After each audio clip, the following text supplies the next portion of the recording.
कृष्णा नदी भारत की तीसरी सबसे लंबी नदी है जिसकी लंबाई तकरीबन 1400 किलोमीटर है। यह नदी महाराष्ट्र से शुरू होती है और आंध्र प्रदेश से बंगाल की खाड़ी में बह जाती है, यानी कि बंगाल खाड़ी में मिल जाती है। अगर जल प्रवाह और बेसिन क्षेत्र को देखा जाए तो यह नदी भारत में चौथे स्थान पर आती है, यानी कि इसका जल प्रवाह बहुत ही ज्यादा है, तकरीबन 1642 वर्ग मीटर प्रति सेकंड। मतलब बहुत तेजी से ये नदी बहती है। वहीं इसका जो टोटल क्षेत्र है, बेसिन क्षेत्र, वो 2,58,948 किलोमीटर स्क्वायर, यानी कि इसका जल क्षेत्र बहुत बड़ा है, जो कि भारत के कुल क्षेत्रफल का 8% है।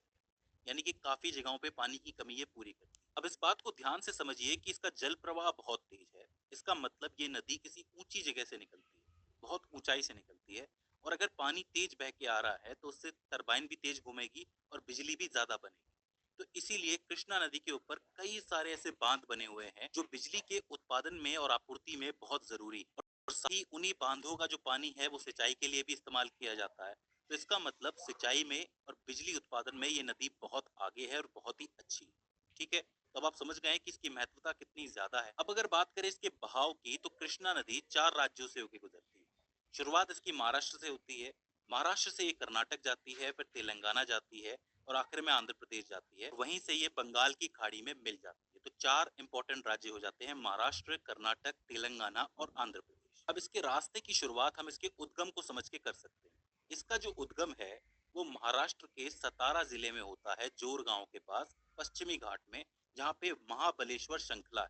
आपको पता होगा महाबलेश्वर में बहुत सारे पहाड़ हैं। उन्हीं पहाड़ों में से ये नदी निकलती है, जिसकी ऊंचाई तकरीबन 1337 मीटर है, यानी कि 1.3 किलोमीटर है। जैसा कि मैंने आपको बताया कि यहाँ का जल प्रवाह तेज है, इसका मतलब ये जो नदी है ये ऊंचाई से बहती है। तो 1.3 किलोमीटर अच्छी खासी ऊंचाई है, वहीं से ये बहती हुई आती है। महाबलेश्वर से निकल के सतारा और कोल्हापुर को क्रॉस करके ये नदी कर्नाटक जाती है और कर्नाटक में इसकी शुरुआत कुरुंदवाड़ से होती है, जहाँ पे ये पूरे कर्नाटक को पार करते हुए आगे बढ़ती है और वहां से तेलंगाना जाती है। अगर आप मैप में देखोगे तो तेलंगाना की सीमा सीमा पर ये बहती है और 2-3 जिले भी इसके अंदर कवर होते हैं। तेलंगाना से ये आंध्र प्रदेश जाती है और आंध्र प्रदेश से ये आगे जाके एक डेल्टा बनाती है, जहां से वो बंगाल की खाड़ी है। अब इस बीच इसके अंदर कितनी सहायक नदियां मिलती है वो हमें देखना है। तो देखो, इसकी शुरुआत चूंकि महाबलेश्वर से हुई है, तो महाबलेश्वर से ही एक और नदी निकलती है जिसका नाम है कोयना नदी। ये कोयना नदी सतारा जिले के अंदर ही कृष्णा नदी से आके मिलती है और उस जगह का नाम है प्रीति संगम। प्रीति संगम का नाम पूछा गया है तो आपको याद रखना है। तो पहली नदी कोयना हो जाती है। नीचे से ही एक और नदी आती है जिसका नाम है वरना नदी, जो थोड़ा और आगे चल के मिलती है। ठीक है, इसके बाद एक नदी आती है पंचगंगा नदी। इसका नाम पंचगंगा है, इसका मतलब ये 5 नदियों से बनती है: कुंभी, तुलसी, भोगावती, कसारी और साथ में सरस्वती नदी। तो इसका मतलब 5 नदियों से मिलकर बनती है पंचगंगा, जो कि कोल्हापुर डिस्ट्रिक्ट में कहीं से निकलती है और जाकर के कृष्णा नदी के अंदर मिलती है। यहीं पे आपका सांगली डिस्ट्रिक्ट भी है। जब ऊपर वाली नदियों की मैं बात करूंगा, ऊपर के मतलब उत्तर की तरफ से आने वाले की, तब सांगली की बात करूंगा। फिलहाल यहाँ पे 3 नदियां हो गई: कोयना हो गई, वरना हो गई, पंचगंगा हो गई। थोड़ा नीचे आने पर यहाँ पे एक नदी आती है जिसका नाम है मालप्रभा, जो कि बेलगांव कर्नाटक से निकलती है। जो कि कहाँ आके मिलती है? बागलकोट जिले के अंदर मिलती है कृष्णा नदी से। और इसी के थोड़ा नीचे एक और नदी आती है जिसका नाम है घाट प्रभा। मालप्रभा, घाट प्रभा एक जैसा नाम है, दोनों ही पास पास हैं और आके कहाँ मिलती है? कृष्णा नदी से मिलती है। इसके बाद थोड़ा और आगे जब आप चलोगे तो एक नदी और आती है जिसका नाम है तुंगभद्रा नदी। तुंगभद्रा नदी 2 नदियों से मिलकर बनती है, एक है तुंग नदी और एक है भद्रा नदी। इसी तुंगभद्रा नदी के ऊपर एक बांध बना हुआ है जिसका नाम है तुंगभद्रा बांध, काफी इंपॉर्टेंट बांध है। इस तुंगभद्रा नदी की जो लंबाई है वो तकरीबन 531 किलोमीटर है और ये आके कहाँ मिलती है? आपके तेलंगाना के अंदर मिलती है।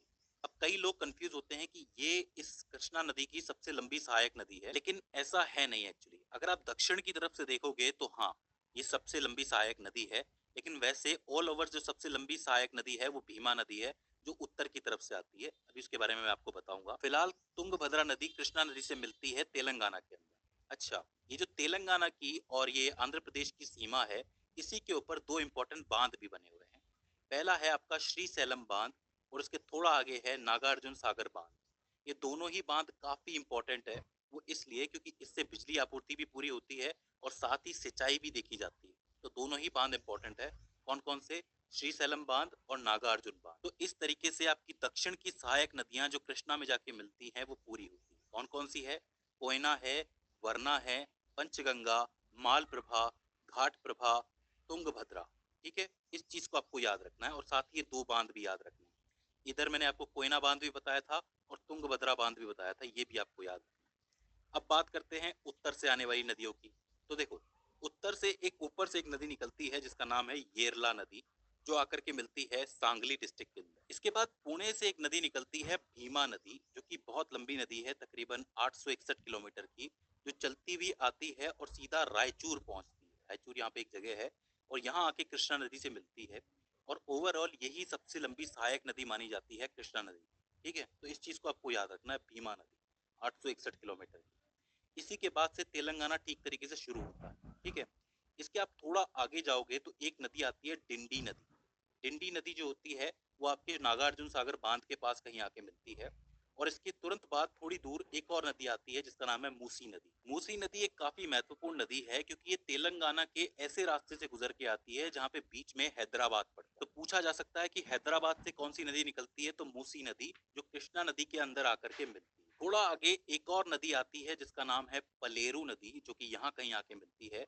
और थोड़ा सा और अगर आप आगे चलोगे आंध्र प्रदेश के अंदर ही, तो वहां पे एक नदी आती है मुनेरू नदी, जो कि सीधे इतेरू में आके मिलती है। इतेरू नाम की एक जगह है यहाँ पे, वहां मिलती है, जो विजयवाड़ा से पहले पड़ता है। विजयवाड़ा के बाद ये जो नदी है एक डेल्टा के अंदर बट जाती है जिसका नाम है कृष्णा डेल्टा। तो इस तरीके से आगे जाके ये बंगाल की खाड़ी में मिल जाती है। तो यहाँ पे याद करने लायक चीजें क्या है, इसके इम्पोर्टेंट बांध है, काफी सारे बांध मैंने आपको बताया, जो नागार्जुन सागर बांध हो गया, श्रीशैलम बांध हो गया, इसके अलावा तुंगभद्रा बांध हो गया, और ये कोयना बांध हो गया। काफी इंपॉर्टेंट बांध है महाराष्ट्र की नजर से, सबसे बड़े बांधों में से एक है, याद रखना, कोयना बांध। इसके अलावा यहाँ पे एक आती है मालप्रभा और ये घाट प्रभा, ये याद रखनी है आपको। मूसी नदी आपको याद रखनी है, भीमा नदी रखनी है, और तुंगभद्रा नदी रखनी है। तो दोस्तों, इस तरीके से कृष्णा नदी का जो सफर है वो पूरा होता है। आई होप आपको समझ में आया होगा। अगर इसके बाद भी इसको समझने में आपको कोई क्वेरी आती है, कोई दिक्कत आती है, कोई कंफ्यूजन आती है, तो आप हमें कमेंट सेक्शन के अंदर बता सकते हैं।